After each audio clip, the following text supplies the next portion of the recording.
Selamat pagi, shalom Bapak Ibu Saudara. Salam sukacita buat kita semua. Ya, puji Tuhan. Malaikat Tuhan berkemah di sekeliling orang-orang yang takut akan Tuhan. Amin. Dan Tuhan akan meluputkan mereka dari bahaya. Puji Tuhan, haleluya. Firman Tuhan pagi ini saya beri judul sadar dan berjagalah. Firman Tuhan di dalam 1 Petrus pasal yang kelima ayat yang ke-8. Saya mengajak Bapak Ibu Saudara untuk membaca ayat ini bersama-sama. 1, 2, 3. Sadarlah dan berjaga-jagalah. Lawanmu si iblis berjalan keliling sama seperti singa yang mengaum-ngaum dan mencari orang yang dapat ditelannya. Ya, firman Tuhan ini mengingatkan kita bahwa kita dalam hari-hari ini sedang terus diserukan untuk waspada dan berjaga terhadap apa? Corona. Ya. Awas corona. Ya, waspada corona COVID-19 ada di mana-mana. Ya, semua harus mengikuti protokol yang ada. Nah, tapi firman Tuhan pagi ini menjelaskan bahwa di balik corona ada sesuatu yang sangat berbahaya juga buat hidup kita. Apa? Ada lawan si iblis yang berjalan keliling, yang berkeliaran seperti singa kelaparan, mencari mangsa yang mau ditelan. Ya. Firman Tuhan ini jelas sekali, mencari orang yang dapat ditelan. Hari ini ada iblis yang sedang bergerak dengan giat mencari orang yang dapat ditelan. Rasul Petrus menjelaskan bahwa iblis seperti singa. Ini bicara apa? Buas, ganas, kejam, jahat. Singa, si raja hutan. Singa, penguasa dunia kejahatan. Mengaum-ngaum. Menebarkan apa? Racun, intimidasi, teror, ketakutan untuk melemahkan, untuk membunuh, dan untuk membinasakan. Ya. Itulah iblis. Menebarkan kebohongan. Untuk apa? Untuk menyesatkan. Ya, next. Yohanes 8 ayat yang ke-44 berkata, iblis adalah pendusta dan bapa segala dusta. Waduh, udah ya. Bapa segala dusta. Dia pembunuh manusia sejak semula. Tidak hidup dalam kebenaran dan di dalam dia tidak ada kebenaran. Iblis adalah malaikat Tuhan yang tidak tunduk kepada Tuhan. Yang diusir dari surga. Ya. Di dalam dirinya tidak ada kebenaran. Dia akan bekerja untuk mempengaruhi manusia, untuk manusia tidak suka kebenaran, tidak tahu kebenaran, tidak hidup dalam kebenaran, supaya manusia tidak mengalami berkat, tidak mengalami damai sejahtera, tidak mengalami sukacita, dan binasa. Ya, neraka tempatnya sama dengan dia. Iblis sedang cari pengikut banyak-banyak. Ya. Hati-hati oleh sebab itu, hati-hati. Awas jangan kena tipu. Kenapa? Next. Senjatanya iblis itu apa? Tipu daya. Ya. Kebohongan, dusta. Untuk apa? Menyesatkan manusia keluar dari jalan kebenaran. Manusia tidak hidup dalam jalan kebenaran. Manusia tidak tahu jalan kebenaran. Ya, kalau kita merenungkan ini si Hawa. Hawa yang sudah enak-enak di Taman Eden, Tuhan sudah fasilitasi dengan fasilitas yang lengkap. Barulah Hawa diciptakan, ya, dengan tugas yang jelas. Ada peraturan yang jelas sudah Tuhan kasih, ya. Tapi namanya si iblis. Dia merecokin, yang baik-baik direcokin. Rencana Tuhan direcokin, digagalkan. Ya. Kebenaran dibolak-balik. Dan singkat ceritanya, Hawa terpedaya. Hawa mengambil buah yang harusnya enggak boleh diambil, dipegang pun tidak. Dan ujung-ujungnya adalah apa? Hawa dan Adam harus keluar dari Taman Eden, taman yang indah yang Tuhan sudah sediakan itu. harusnya tinggal di situ dengan nyaman. Tapi harus keluar, akhirnya diusir. Bapak Ibu Saudara, ini loh iblis yang menyesatkan. Apa yang baik direcokin. Hati-hati, awas, jangan kena tipu. Keluarga kita jangan kena tipu. Jemaat Tuhan jangan kena tipu. Ya, sadar dan berjagalah. Bagaimana kita sadar dan berjaga untuk hal ini? Next. Yang pertama, bangun manusia roh yang perkasa. Bapak Ibu, untuk melawan corona, kita perlu tubuh yang sehat kan. Harus pola hidup sehat, ya, makan sehat, ya. Tapi untuk menghadapi si musuh ini, musuh yang adalah roh, gak terlihat, ada dan nyata. Ya. Roh menghadapinya ya dengan roh di dalam diri kita ini. Manusia roh kita ini mesti diurus Bapak Ibu ya. Matius pasal yang keempat, ayat yang keempat, firman Tuhan berkata, Yesus berkata bahwa manusia tidak hidup hanya dari roti saja, tapi dari setiap firman yang keluar dari mulut Allah. Manusia butuh firman. Orang percaya butuh firman untuk makanan buat hidup rohnya. Ya, kita semua butuh firman. Ya, butuh firman dan doa. Ini bicara apa? Bersekutu dengan Tuhan yang adalah roh. Ya, Tuhan yang adalah roh. Roh yang ada di dalam kita, Roh Kudusnya yang ada di dalam kita. Kita bersekutu dengan roh Allah. Ya. Firman Tuhan ini bicara apa? Kita mendengar Tuhan bicara. Dan berdoa itu bicara apa? Kita berbicara kepada Tuhan. Saudara-saudara, firman Tuhan itu juga mengajar kita. Dari firman Tuhan kita bisa mengerti bagaimana iblis itu. Siapa kita, siapa Tuhan, siapa iblis itu. Dari firman Tuhan kita tahu kebenaran. Ya, dari firman Tuhan itu kita tahu kebenaran. Karena iblis itu pendusta. Jadi ya pegang yang benar. Yang benar itu apa? Mana? Firman. Pegang. Ya, hidupi, baca, renungkan. Ya. 1 Yohanes 4 ayat 4c juga dikatakan bahwa roh yang ada di dalam kamu lebih besar daripada roh yang ada di dalam dunia ini.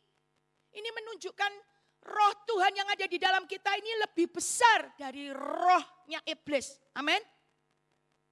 Kita mesti ngerti ini Bapak Ibu. Kalau enggak, kita akan terus diintimidasi oleh iblis.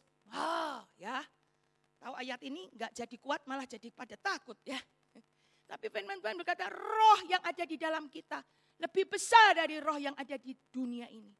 Ada roh Allah di dalam dirimu dan diriku. Amin. Dan firman Tuhan juga menunjukkan kepada kita. Markus 16 ayat 17. Ada tanda-tanda yang menyertai orang-orang percaya. Mereka akan mengusir setan demi namaku. Mereka akan mengusir setan-setan. Jadi saudara, Tuhan itu memberi kuasa kepada kita. Tuhan memberi kuasa kepada murid-murid. Ya. 70 murid yang sudah diutus oleh Tuhan Yesus kembali dan mereka berkata dengan gembira karena setan-setan sudah takluk demi nama Yesus. Ya, takluk kepada mereka demi nama Yesus. Jadi Bapak Ibu Saudara, dari firman kita bisa ngerti apa dan bagaimana menjalani kehidupan ini. Apa dan bagaimana menghadapi musuh untuk menang. Ya. Oleh sebab itu ayo giat, semangat, baca, renungkan firman Tuhan. Ajak teman-teman, suami, istri, keluarga untuk baca firman Tuhan. Supaya kita tahu kebenaran. Supaya kita tidak disesatkan oleh si iblis pendusta itu. Ya. Ayo bangkitkan kembali semangat kita untuk baca firman. Mari kita hadapi iblis dengan roh yang perkasa. Firman dan doa. Terus bersekutu dengan Tuhan. Doa yang adalah nafas buat roh kita. Dan yang kedua.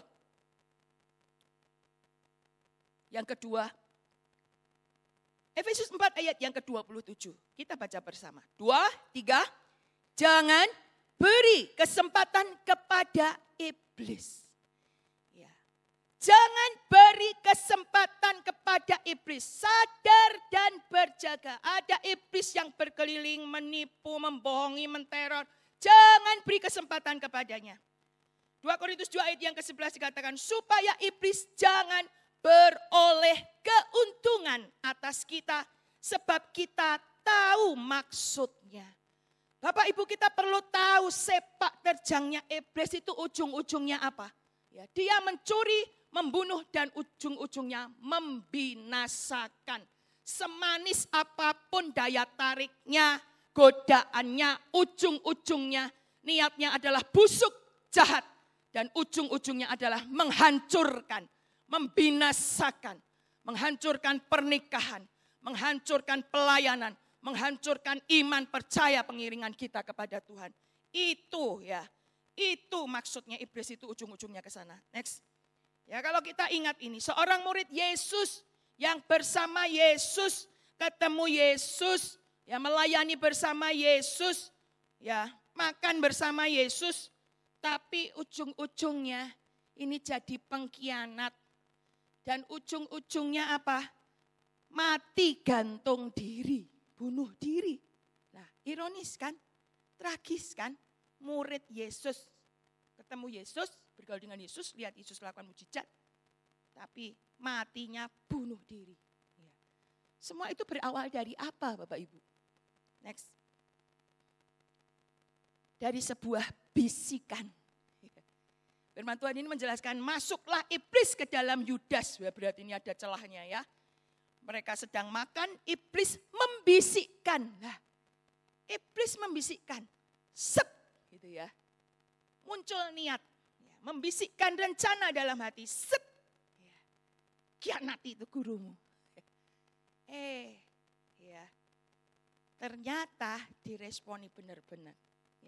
Dia pergi kepada imam kepala dan bertanya, kalau gua nyerahin Yesus, lu kasih apa sama gua? Gitu ya. Kasih duit. Sok, tangkap Yesus. Dapat duit. 30 keping perak. Duit yang enggak banyak tuh sebetulnya itu. Tapi waktu Yudas tahu bahwa ternyata Yesus harus dihukum mati. Tanpa salah nih ya.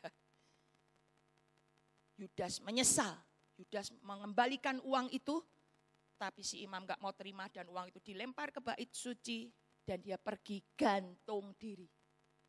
Berawal dari sebuah bisikan. Hati-hati dengan celah-celah iblis. Ya. Ini ayat ini menunjukkan 2 Korintus itu, ayat di atasnya itu, yang bersalah harus diampuni, supaya iblis tidak beroleh keuntungan atas kita. Jadi tidak mengampuni itu celah loh Bapak Ibu. Jadi jangan pernah nyimpan dendam, sakit hati, marah. Itu celah. Ya, firman Tuhan kata kalau kamu tidak mengampuni, Tuhan juga tidak akan mengampuni engkau. Kalau tidak mengampuni gimana? Ya, dihukum berarti ya kan. Nah, Bapak Ibu Saudara, ada celah-celah. Iri hati itu celah. Ya, Kain iri sama Habil. Ujung-ujungnya apa? Membunuh, adiknya dibunuh. Saul iri sama anak buahnya Daud. Dia berusaha ingin membunuh. Terus kejar terus. Iri hati. Khawatir. Orang yang khawatir itu juga celah. Gara-gara khawatir jadi nyuri. Gara-gara khawatir jadi ngerampok. Ya kan?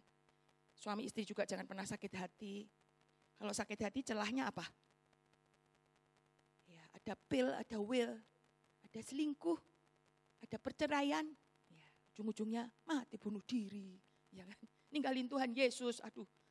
Ya itu iblis. Jangan beri kesempatan. Ya. Next. Dia akan menunggu waktu yang baik. 3 kali iblis mencoba Yesus dan tidak berhasil. Ya. Dia mundur, tapi iblis akan cari waktu yang baik. Godanya tuh sebetulnya juga yang enggak frontal-frontal sekali begitu ya. Ayolah, cobalah sekali aja. Ayolah curi sedikit aja.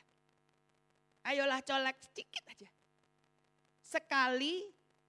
Nah, kalau kita lihat para pecandu, ya, pecandu pornografi, pecandu narkoba, itu kan selalu kan berawal dari mencoba sedikit.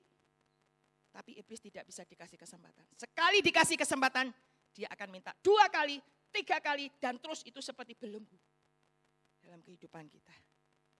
Dan pandemi ini jangan sampai ini jadi waktu yang baik buat iblis untuk menghancurkan gereja Tuhan, pelayan Tuhan, semangat kita melayani yang sudah bertahun-tahun dibangun, kesetiaan kita dengan pandemi, langsung.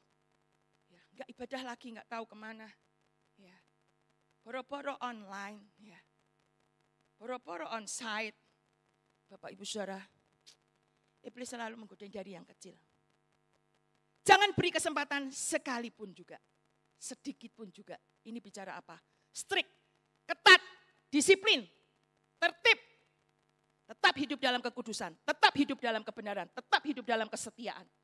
Sekali Yesus, tetap Yesus. Sekali suamiku, sekali istriku, tetap untuk sampai akhir hidupku. Amin. Next. Sadar, bicara selalu waspada dan tidak lengah. Berjaga, bicara selalu siap sedia dan sigap untuk bertindak. Next. Yang kedua, tunduk kepada Allah. Ucapkan bersama, 2, 3. Tunduk kepada Allah. Nah, Bapak Ibu, ini sebetulnya ayat ini juga saya merenungkan, ini menjelaskan tentang poin yang kedua tadi. Poin yang ketiga ya ini harusnya. Jangan beri kesempatan kepada iblis.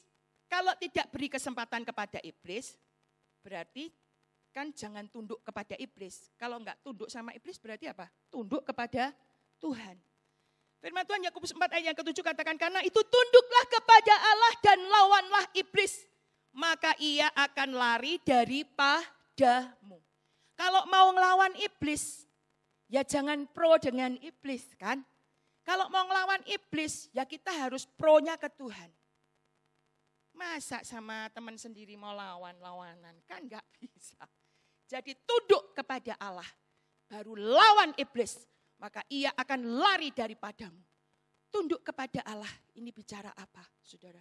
Ini bicara pilihan, ini bicara keputusan. Dalam hidup ini kita mau tunduk kepada siapa? Siapa Tuhan kita? Siapa Tuhan kita? Kenapa kita harus tunduk kepada Tuhan Yesus? Karena Dia sudah membeli hidupmu dan hidupku dengan darahnya. Dibayar lunas dengan darah yang mahal. Dialah pemilik kehidupan kita semua. Amin. Ya, kepadanya kita tunduk. Kita bukan lagi jadi hamba dosa. Kita ini hamba kebenaran. Jadi kita mengabdi kepada kebenaran. Kita tunduk kepada kebenaran. Terus tunduk kepada kebenaran. Terus tunduk kepada kebenaran. Ya, sampai akhir hidup kita. Pada saat kita tunduk kepada Tuhan, selama kita tunduk kepada Tuhan, kita tidak akan pernah memberi kesempatan kepada iblis. Betul? Karena maunya iblis sama maunya Tuhan selalu bertentangan kan. Jadi resepnya simple. Tunduk aja sama Tuhan. Lah tunduk sama Tuhan caranya gimana? Saya ke gereja tunduk, di jalan tunduk, Tuhan saya tunduk, ya Tuhan saya tunduk. Bukan itu. Sudah pakai masker, tunduk lagi ya, tabrak-tabrak. Tunduk ini bicara apa Bapak Ibu? Ya tunduk kepada firman Tuhan. Ini bicara apa? Kehidupan yang taat dan patuh, menghambakan diri, menghambakan hidup kita kepada Tuhan. Taat kepada firman Tuhan. Lakukan itu firman Tuhan. Ya, firman Tuhan itu yang jadi senjata dalam kehidupan kita. Ya, next. Selain taat, lakukan taat. Ya, sebelum masuk ke sini. Ada seorang gadis datang kepada saya. Bu, mau minta waktunya sebentar. Iya, kenapa? Saya perlu ditolong. Iya, kenapa? Saya perlu didoakan, Bu. Iya, kenapa? Saya terikat dengan masturbasi, Bu. Oh, kenapa? Ngobrol panjang, singkat ceritanya saya melayani dia dan didoakan kelepasan, dibimbing. Sekarang udah nikah ya. Ada seorang ibu datang kepada saya, Bu, minta didoakan. Iya, kenapa? Saya terikat dengan pornografi. Kok bisa? Kenapa? Iya, saya kesepian. Celahnya kesepian. Suka dengan pornografi. Ada suaminya. Terus seperti itu. Tapi yang saya mau tunjukkan kepada Bapak Ibu, bicara tunduk kepada Tuhan. Dia mau datang kepada seorang hamba Tuhan untuk minta dilepaskan, untuk bersama-sama datang kepada Tuhan. Tunduk bicara datang kepada Tuhan. Minta ampun kepada Tuhan. Minta dilepaskan kepada Tuhan. Minta kemurahan Tuhan untuk disucikan kembali dengan darah. Ngaku dosa disucikan. Ya. Bapak Ibu Saudara, ada yang ngalamin belenggu dosa apapun, yang kelemahan-kelemahan yang perlu ditolong. Yang wanita boleh datang kepada saya, datang kepada Mbak Weni juga boleh, Pak Wahyudi yang cowok, Pak Marga. Jangan dibiarkan Bapak Ibu, tunduk sama Tuhan. Yusuf tunduk sama Tuhan dan tidak mau tunduk kepada iblis. Apa hasilnya? Walaupun mengalami konsekuensi harus dipenjara, tapi berkat dan kasih setia Tuhan ada dalam hidupnya. Dari penjara langsung loncat jadi Perdana Menteri. Saudara, ya pokoknya selama kita taat tunduk kepada Tuhan, berkat itu ada. Tuhan sendiri juga melawan iblis itu dengan firman. Jadi firman tunduk kepada, selain tunduk taat kepada firman, fokuslah kepada firman. Firman yang dibaca, firman yang dihafal, firman yang dimengerti itu, dipegang itu jadi senjata. Gunakan itu jadi senjata. Ya, waktu Yesus lapar kan dicobain ya, ubah tuh batu jadi roti, sok makan, ya kan. Tapi Tuhan berkata apa? Manusia tidak hidup dari roti saja, tapi hidup dari setiap firman. Jadi lakukan firman, gitu kan. Dicobain lagi, Yesus juga menunjukkan firman. Dicobai lagi, Yesus berkata sebab ada tertulis. Firman yang dikatakan, firman yang ditunjukkan itu kepada iblis si pendusta itu. Jadi gak usah susah-susah. Khawatir datang, stres, sakit lambungnya, mahnya kumat, pusing, ya Panadol, Paramex semua udah diminum ya. Stres, iblis menteror Anda, hadapi dia. Pegang firman Tuhan. Aku sekali-kali tidak akan membiarkan engkau, aku sekali-kali tidak akan meninggalkan engkau. Itu firman Tuhan kan berkata seperti itu. Ucapkan itu, katakan itu kepada dirimu sendiri, kepada keadaan, kepada iblis yang menteror itu ya. Tidak kelihatan, teror terus. Ucapkan itu, Tuhan adalah gembalaku, takkan kekurangan aku. Ya kan? Jangan kamu khawatir, burung di udara dia pelihara. Ucapkan itu. Lawan itu semua kekhawatiran, kegalauan, keraguan, kebimbangan itu dengan memperkatakan firman. Karena itu yang dilakukan Yesus. Ya. Pujian itu juga jadi senjata ya. Saya sering ini pakai ini. Saya sering memperkatakan saat lemah, saya memperkatakan firman. Selain itu juga memuji Tuhan. Ya kan? Tuhan adalah gembalaku, takkan kekurangan aku. Jangan kamu khawatir, terus nyanyi. Itu apa firman Tuhan berkata? Membungkam musuh dan pendendam. Iblis yang menteror, terus lawan itu dengan puji-pujian kita. Teror dia. Firman Tuhan berkata, lalu iblis meninggalkan dia. Iblis meninggalkan Yesus, ngacir. Dan lihat malaikat-malaikat datang melayani. Bapak Ibu, mari kita tunduk kepada firman. Taat itu sebagai senjata. Dan pakai itu firman sebagai pedang roh untuk melawan iblis. Next. Dan selain itu firman Tuhan juga membangkitkan iman kita. Imanmu jadi senjatamu. Lawan dia dengan iman yang teguh. Jadi bukan karena hafal ayat asal ngomong. Tapi percayanya itu yang penting ya. Percaya kepada Tuhan dan firman-Nya. Pergunakanlah perisai iman sebab dengan perisai itu kamu akan dapat memadamkan semua panah api si jahat. Teror yang dilakukan iblis di kondisi pandemi ini. Kita perlu iman Untuk beriman kita perlu firman. Dan ayo perkatakan itu terus sampai kita ngalamin kemenangan dari Tuhan. Amin. Ya, next. Ya. Kalau kita lihat ini, si Daud gak sebanding kan dengan waktu menghadapi Goliat, itu tidak sebanding. Daud yang badannya sebetulnya juga sama kakak-kakaknya saja dia kan kalah ya. Sama Eliab, Syama, kakak-kakaknya dia kalah. Kakak-kakaknya berbadan kekar. Dia tidak. Tapi apa yang terjadi dengan Daud? Dia adalah orang yang setia kepada Tuhan. Dia cinta firman Tuhan. Dia bergairah dan antusias dengan firman Tuhan. Dia antusias dengan Tuhan sendiri. Dia banyak bersekutu dengan Tuhan dalam doa-doanya. Dia menjaga hidup bersih, takut Tuhan. Ya. Nah ini apa yang terjadi dengan dia? Seperti yang Bapak Gembala sampaikan minggu lalu. Yang terjadi dalam hidupnya Daud untuk menghadapi Goliat itu, dia itu beriman. Imannya di atas, tapi logikanya di bawah. Secara manusia kan itu gila begitu ya. Gak mungkin kan.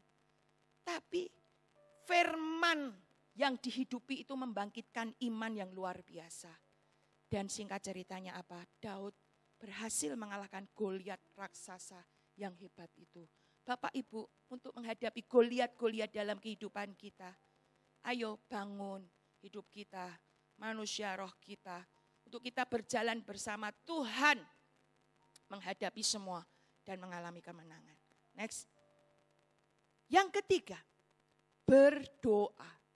Loh, kok berdoa lagi? Tadi kan sudah berdoa. Berdoa apa lagi? Kok berdoa terus? Ya, khotbah tentang berdoa udah berkali-kali. Tapi udah berdoa belum?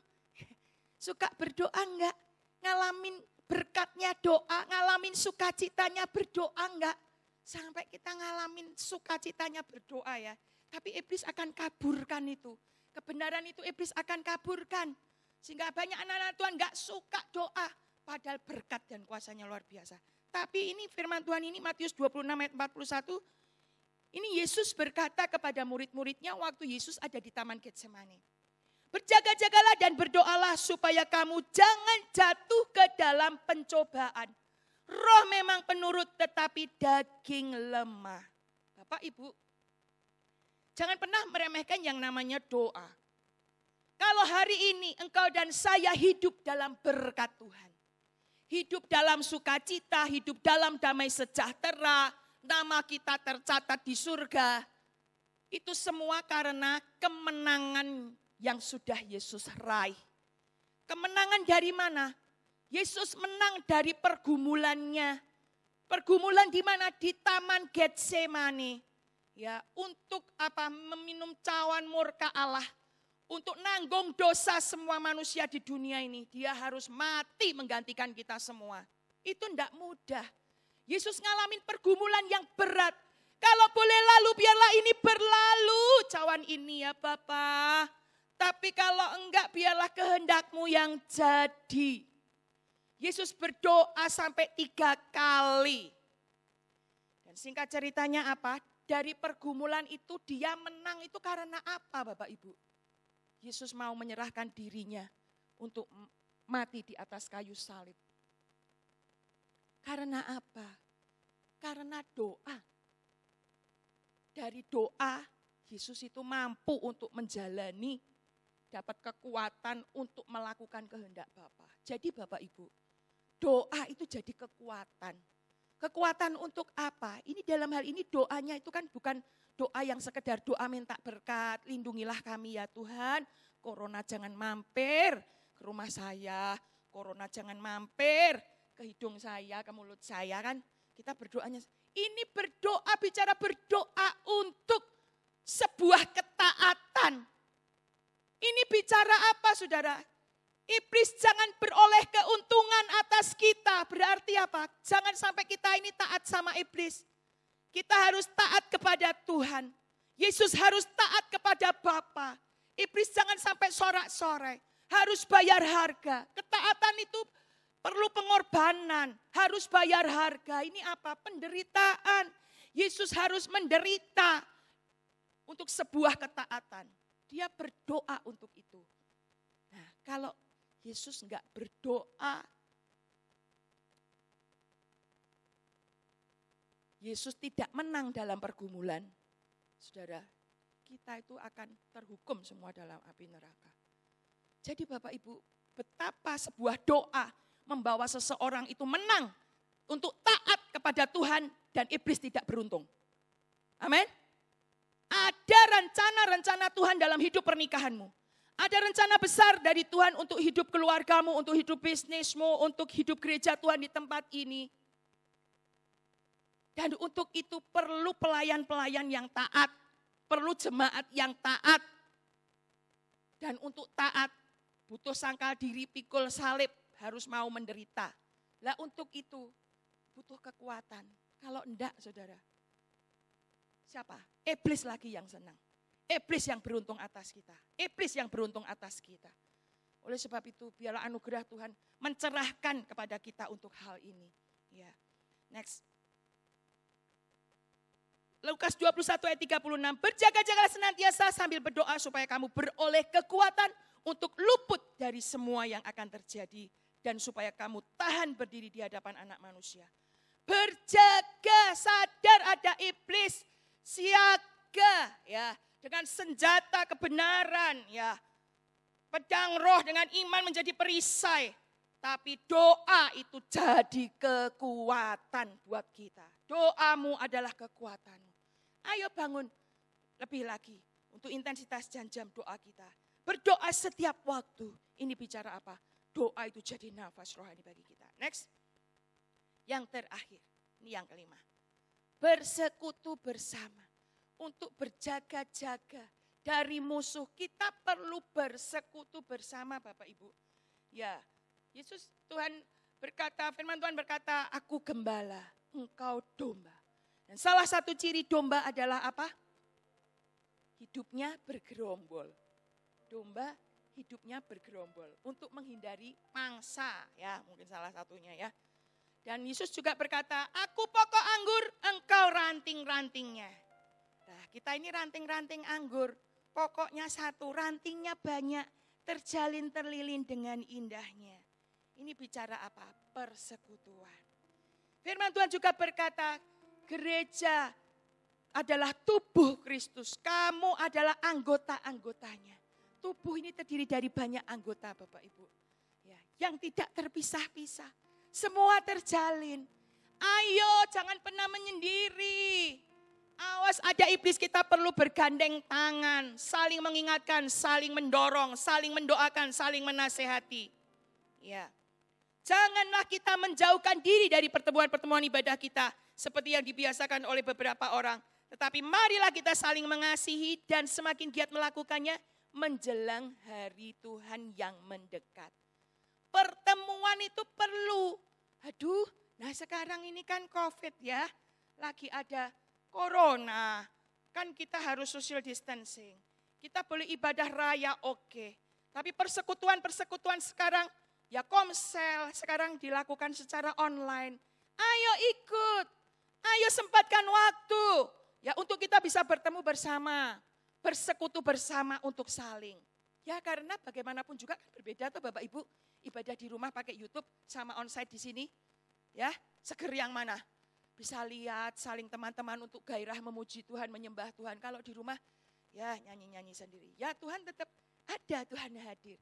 Tapi karena memang persekutuan itu jadi kebutuhan kita. Oleh sebab itu bersekutulah. Ayo bangkitkan komsel-komsel yang sudah ada, bangkit dan bangkitkan yang baru begitu ya. Karena dengan kita bertemu itu ada apanya ya? Ada semangatnya itu ada ya. Nah ini ada sebuah klip ya. Klip tentang cuplikan doa siang kalau hari Kamis jam 11 sampai jam 12 1 jam.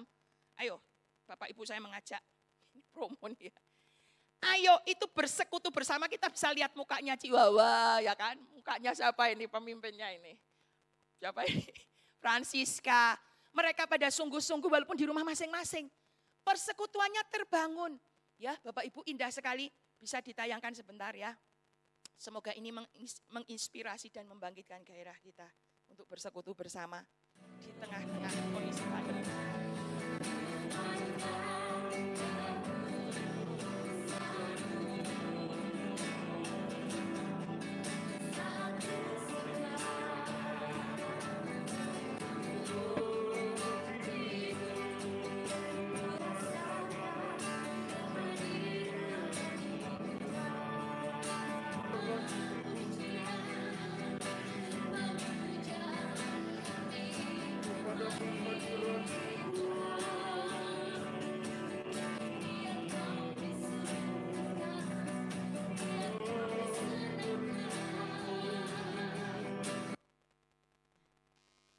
Indah nggak saudara?